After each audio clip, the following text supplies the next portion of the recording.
大家好，欢迎来到听书学史。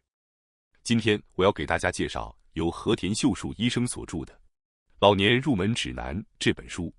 今天视频的内容包括以下2个部分：第一，99%的人都不知道的关于老化的3个积极真相；第二，突然变得衰老的人所共有的3个特征。首先是第一部分，99%的人都不知道的关于老化的3个积极真相。开始解说。变老、老化究竟意味着什么？我想大多数人其实并不了解，就像抗老化或返老还童成了风潮一样。如今社会中有许多人对变老过度恐惧，例如，有人认为一旦年纪大了，腿脚就会变差，无法像年轻时那样自由行动，或者觉得思维能力会变慢，无法像以前那样应对工作和生活，对生活质量下降产生担忧和恐惧的人不在少数。然而，现实真的是这样吗？其实，许多到了70岁左右的人会发现，老化好像没有想象中那么严重啊，腿脚好像也没那么衰弱，脑子也没觉得迟钝太多。很多人曾以为老化很可怕，但实际感受却是也没那么严重。作者和田医生在过去约35年中，以精神科医师的身份，专门诊治了无数高龄者。基于这些经验，他指出，世间流传的许多关于老和老化的说法，其实很多并不属实。例如，许多人认为一旦得了认知症就什么都做不了了，但在作者这样一位长期接触认知症的专业医生看来，认知症虽然会逐渐进展，但在轻度阶段，大多数日常生活仍然可以自理，甚至连开车都是可以的。所以，即使罹患了认知症，依然可以凭自己意愿前往各地活动。很多人因为对老化的误解而产生过度恐惧，因此这本书的目的就是希望通过正确认识老的真实面貌，带给大家安心感，并一同理性思考应对方法。因为不了解正确的老化知识，很多人变得过度焦虑，甚至加速了老化，导致了不幸福的老年生活。这本书的目标，就是帮助大家消除对老的误解与不安，并培养一种年纪大了，能力退化也无可奈何的接纳心态，以坦然积极的姿态迎接老年生活。那么接下来，99%的人都不知道的关于老化的3个积极真相是：一、老去本质上是幸福的时光；二、可以从责任、义务的束缚中解放；三、衰老其实是一个非常缓慢的过程。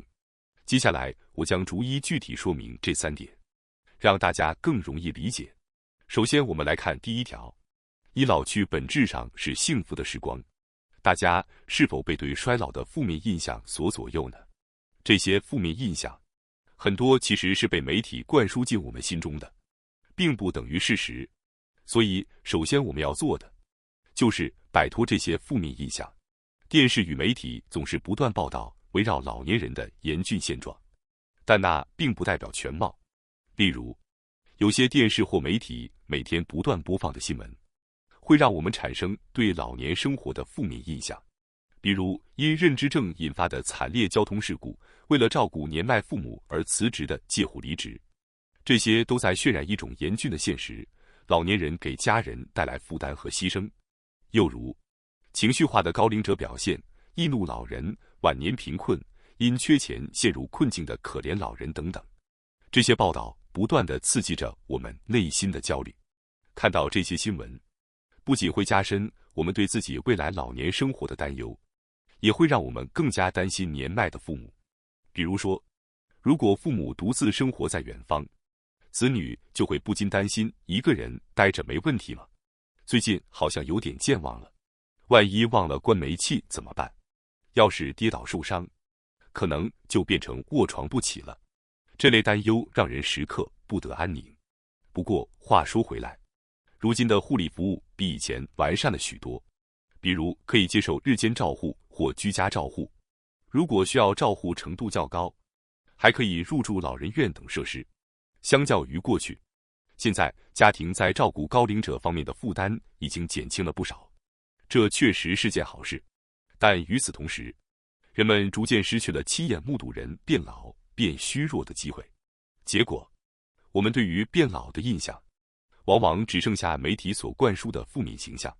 人一旦变老，就会得认知症，卧床不起，需要照护，与家人和社会断绝联系，没什么开心的事情，只能日渐衰弱，直至死亡。我们正生活在这样一个容易形成这种悲观老年观的环境中。然而，作者作为一位看诊高龄者超过35年的医生指出，这种印象其实是错误的，现实中根本不是那样。关于变老的这种印象，其实有一个根本性的误解，像因为认知症什么也做不了，或变成卧床不起，以及住进照护机构，无法再和家人一起生活。这些情况其实是老年的最后阶段才可能发生的事。按照现在的寿命标准，那些情况多半是出现在80岁后半至90岁之间的事。而且只要没有患重病，大多数高龄者在70岁、80岁时依然能健康的生活。即使是90多岁的老人，也有很多人借助看护人员的帮忙，依然能够独立一个人生活。现在这种情况也并不少见。但问题是，现在的孩子们几乎没机会看到这种真实的老年生活，因为和过去不同，如今人们已经很少能在身边亲眼见到变老的样子。如果我们现代人仍然能在身边看到老年生活，那就会发现，其实有很多老人正在享受变老的时光。比如独居的爷爷奶奶，放下手边的活儿，悠闲地喝着茶，吃点小点心，和邻居聊聊天，有时还会和宠物猫在阳光下晒太阳。喜欢喝酒的爷爷可能会提早开始晚酌，愉快地品味着一小杯酒。特别是在乡下地区，你能看到更多幸福的老年人。有些乡下的老人开垦小菜园，种些自己吃的蔬菜，乐在其中。他们还可能参加烹饪教室、手工艺课程，或是像敬老会那样的聚会。有些人会在这种场合和儿时的玩伴聊个不停，也有老人会和好友一起出门小旅行，一起学习新兴趣等等，做那些年轻时因忙碌而没能做的事，因为时间充足。他们正在日常生活中尽情享受这些迟来的乐趣。老年本应是一段如此幸福美好的时光，然而，现在的在职世代却几乎没有机会看到这样的幸福画面。因为不像以前那样，多数家庭都有老人同住，反而更多是子女和父母分开住，或老人住在设施中。但根据作者多年来陪伴老人的经验，他想要传达的是，老年生活其实充满了幸福时光。很多人只保持着老年等于负面的想法，其实那只是因为他们不了解真实的老年生活。书中强调，老年其实本该是段幸福的时光，只要我们掌握了正确的老年知识，就能选择一个良好的老去方式，不是执着于老年等于负面的印象，而是尝试关注老年等于正向的一面。只要做到这一点，我们对于自己也会变老这件事的恐惧就会大幅减少，会意识到变老并不都是坏事啊，其实还有很多好事呢。光是明白这点，我们就能以从容的心态，坦然接受自己的老去。那么接下来是第2条关于老化的3个积极真相，从各种责任和义务的束缚中解放出来，拥有大量自由时间。说到关于衰老的明亮面，不得不提的就是这一点。老去会让我们从大多数责任和义务中解放出来，赋予我们大量自由的时间。曾经身处职场的我们，每天都忙得不可开交，时间飞逝，甚至没有时间意识到日常生活中的幸福，也许连喘口气的余裕都没有。我们也曾一度被各种责任任务压得喘不过气来，但衰老会解放我们摆脱这些束缚。即使随着年纪增长，有些事情做不了了，但本来就必须要做的事也大幅减少了，心里也就轻松了。不能做某些事也没关系，不需要勉强自己，也不需要像年轻时那样非得完美完成，随性一点也无妨。这就是衰老的魅力。我们也会逐渐从长期以来困扰着自己的人际关系中获得解放。没有人情、面子、利益关系这些束缚，我们只需要跟自己喜欢的人在一起，开心的人交往就好。在职场中，即便是讨厌的人，我们也不得不因为工作上的关系而去接触吧。即使对方带来压力，我们也不得不应对。但从今往后，我们将从这些人际压力中完全解放。这样一来，压力自然会大幅减少。总之，请记住一件事：衰老的过程其实也为我们准备了许多轻松幸福的可能性。在职场时无法体验的新鲜体验，也会变得可能实现。只要我们能看到这些衰老带来的正面价值，对衰老的不安也会渐渐消散。回想一下，我们的人生一直过得如此匆忙，就算是休假日，也很难完全把工作从脑中清除。而我们终于能从这些忙碌生活和各种束缚中获得解放的时刻，就是衰老所带来的时间。衰老是一段你可以告诉自己你已经很努力了，现在可以慢下来生活的时间，是一个没有人催促你，没有人命令你，没有义务与任务的阶段。你可以自由做你想做的事。换个角度看，衰老的时间是否也显得特别有魅力呢？如果我们能抱着衰老也是美好时光的想法生活，那将会成为享受老年生活的一大秘诀。如果一个人总是带着我讨厌变老的负面印象，是不可能享受老年的。归根结底，一切都是我们的心态。觉得开心就会真的开心，觉得痛苦那就真的会很痛苦。既然老年时间是每个人都平等会面对的事情，那我们当然应该带着老年是美好的这种心态去迎接它。人老了以后，总是忍不住抱怨我这个也做不了了，那个也不行了。但是即使你现在已经60岁、70岁，真正的老年生活其实才刚开始。请认真思考一下，你想成为一个什么样的老年人？衰老是每个人都会经历的过程，如果我们把它当作衰退的过程来看待，我们就会变得被动、消极。所以，请积极主动地决定，我想过这样的晚年生活。现在这个时代，普遍的说法是，人老了就要放下欲望，过平和的生活，要帮忙照顾孙子，成为受年轻人喜爱的长辈，慢慢整理生活，不给别人添麻烦的走完人生。这些听起来当然像是模范长者的样子，但会不会有点过于理想化？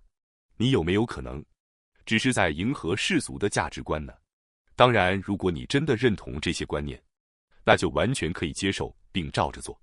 但老年生活是关于你自己的人生，正如过去的人生每个人都不一样，老年人生也应该各自不同。而且衰老还让你从过往所背负的种种重担中解放出来了，甚至你可以规划得更大胆、任性一些。因为一旦进入老年，原本束缚我们的世俗眼光、面子、社会常识都可以抛下。别人看着你，也许会说，那位老爷子真是我行我素的活了一辈子，临终前还活得这么任性，估计他本人也挺满意的吧。要是家人都惊讶于你这般潇洒到极致的晚年，那你作为老人也算是圆满了。那些年轻时被工作追着跑，因为顾虑世俗眼光或失败的后果而放弃的事，一旦变老，反而变得可以尝试。因为一旦老了，你就能从面子中解放出来，即便失败也没多大损失，时间也有的是。过去人生的种种限制，如今都已消失，你可以自由地规划人生，想怎么活就怎么活。老年人生其实蕴藏着许多第一次可以挑战的可能性。接下来我们来解说第3条老化的3个积极真相是，衰老其实是一个非常缓慢的过程。作者是一位长期与高龄者打交道的精神科医生，他指出，衰老对每个人来说都是第一次经历的全新世界。正因如此，有些基本的知识是事先了解清楚比较好的。只要有了正确的知识，我们就不必产生多余的不安，因为焦虑对老年人的心理只会带来负面影响。所以我们应该通过学习来减轻不安情绪。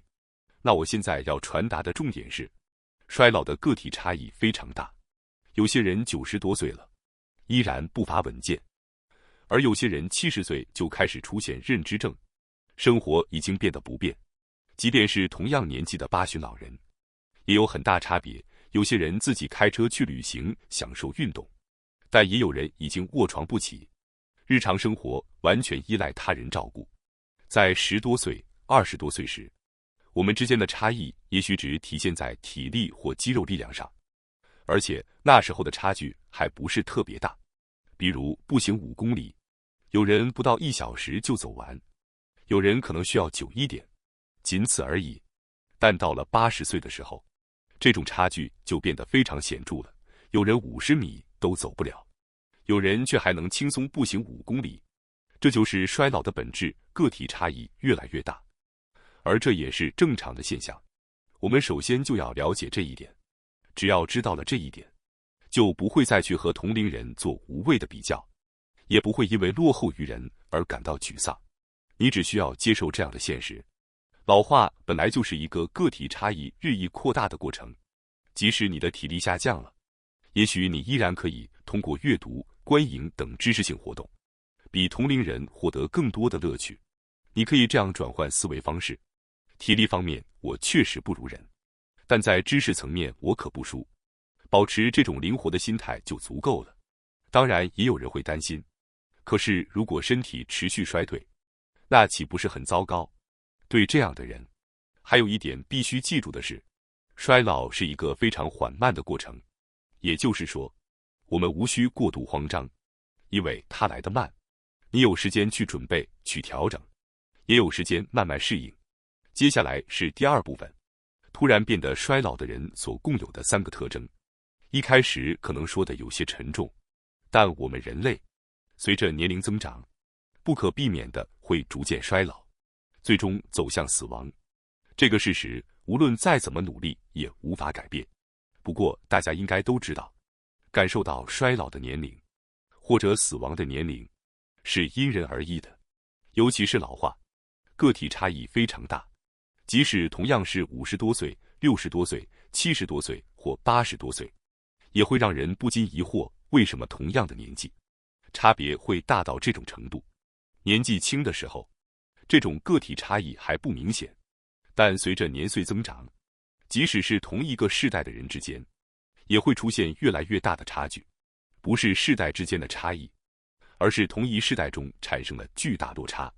有些人依然身体健康，能自由地走动，而同样年龄的人，却有些人需要拐杖才能行走，甚至有些人即使拿着拐杖也走不了。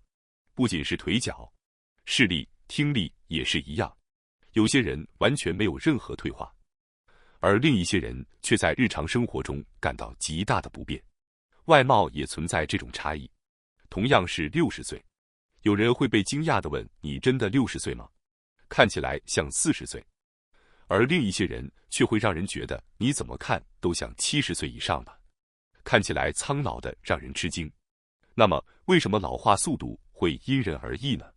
原因大致可以分为2个，一个是遗传因素，2另一个是环境因素。遗传因素包括与生俱来的体质、先天不易患病或易患病、身体强弱等。这方面说到底是运气，老实说，个人努力几乎无能为力。而环境因素则包括饮食、运动、睡眠等生活方式以及日常习惯等，是后天环境所造成的影响。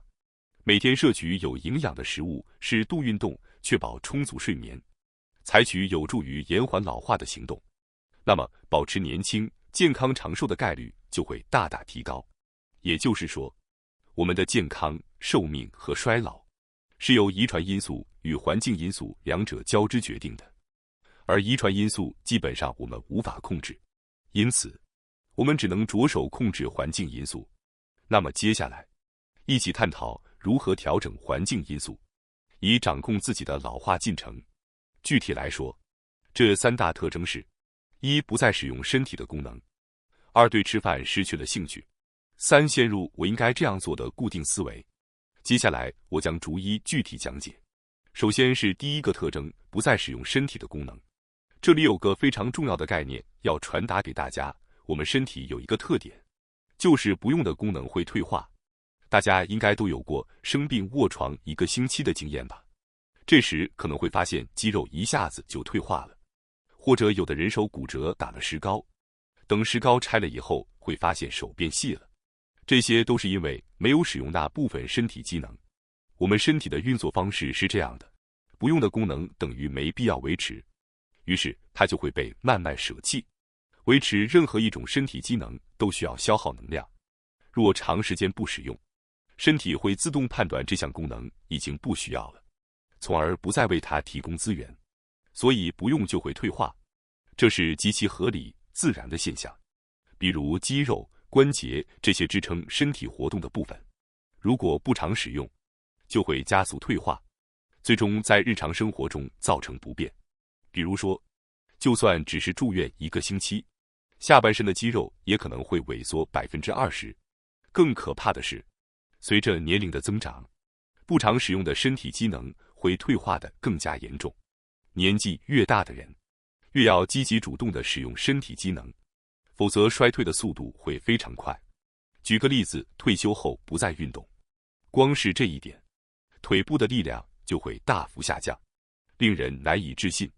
也许平时在家活动，感觉不到腿部的退化，但如果尝试像以前那样走到车站，就会大吃一惊，咦，脚步竟然迈不开了，而且走得慢，喘得厉害。你会意识到自己已经变得如此虚弱，感到震惊。正因为如此，年纪越大，就越需要有意识的锻炼和使用肌肉，而且不仅仅是身体和肌肉，不使用也会退化的。还有大脑，随着年龄的增长，认知功能下降、痴呆、记忆力衰退等问题会接踵而至。要应对这些问题，关键在于持续用脑，不断刺激大脑。作者指出，积极动脑的人往往更健康，也更长寿。实际上，相较于运动员，从事学术、艺术等创造性工作的人寿命更长。按常理想，我们会以为从年轻时就锻炼身体，肌肉发达，体格强壮，不容易生病的人应该更长寿。但现实中，那些没有特别从事体育或体力劳动，却持续动脑的人反而更长寿。这是为什么呢？因为身体的老化，除非持续做非常专业的训练，否则无法避免。但智力活动无论几岁都可以继续进行，只要脑功能不退化，就可以不断激发好奇心和乐趣。这种好奇心又会促使人去行动，去活动身体。即使进入老化加速期，也仍然可以保持活跃的生活方式，进而延缓衰老。无论年龄多大，只要持续用脑，持续保持美好的好奇心，并因这份好奇而全情投入的生活，就能有效延缓老化，健康长寿。总而言之，容易变老的人，无论是身体还是大脑，都有一个共通点，就是没有好好使用这些功能。所以，积极主动地使用这些机能，就是对抗老化的最佳方法。不过，随着年龄增长，许多人会觉得做什么都变得麻烦。如果你也有这样的感觉，那么就从简单的行动开始尝试吧。比如，见人就是最能刺激大脑的有效行为，非常推荐。大家应该都有过这种经验，和人见面聊聊天，就感觉精神起来了，心情切换了，烦恼和不安消散了，或者单纯的感觉很开心。其实和人见面交谈是一种同时进行输入和输出的活动，是能全面刺激大脑的极好方式。可能你觉得只是聊天没什么，但你的大脑其实已经非常活跃了。而且为了和人见面说话，还得出门，光是面对面，可能就会顺势说我们去吃个饭吧。如果是晴天，能晒晒太阳，在屋顶或露台上一起吃饭就更好了。因为阳光可以促进血清素的分泌，像烤肉这类肉类料理不仅能增加血清素，还能提高男性荷尔蒙的分泌，对情绪年轻化有帮助。像这样愉快地度过1-2个小时后，你可能就会有动力想，好了，该动一动了。但请记住，情绪并不是靠逻辑来的，心情的高涨往往只是一个小小的契机而已，哪怕只是瞬间的情绪回春，也会刺激前额叶皮质，从而激发出行动的意欲。接下来我们来看第二个会突然衰老的人的特点，对吃饭失去兴趣。刚才提到，和朋友一起吃烤肉很好，像这样吃自己想吃的东西，对老年人来说特别重要，因为人一旦对吃东西失去兴趣，老化就会迅速加剧。作者指出，关于老化，人们有很多误解，而关于吃饭的误解是最大的一个。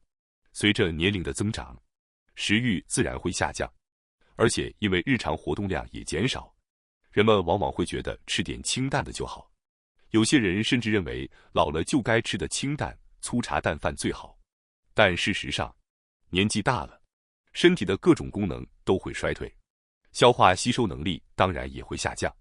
也就是说，即便摄取相同的营养，相较于年轻人，年长者的吸收效率会更差。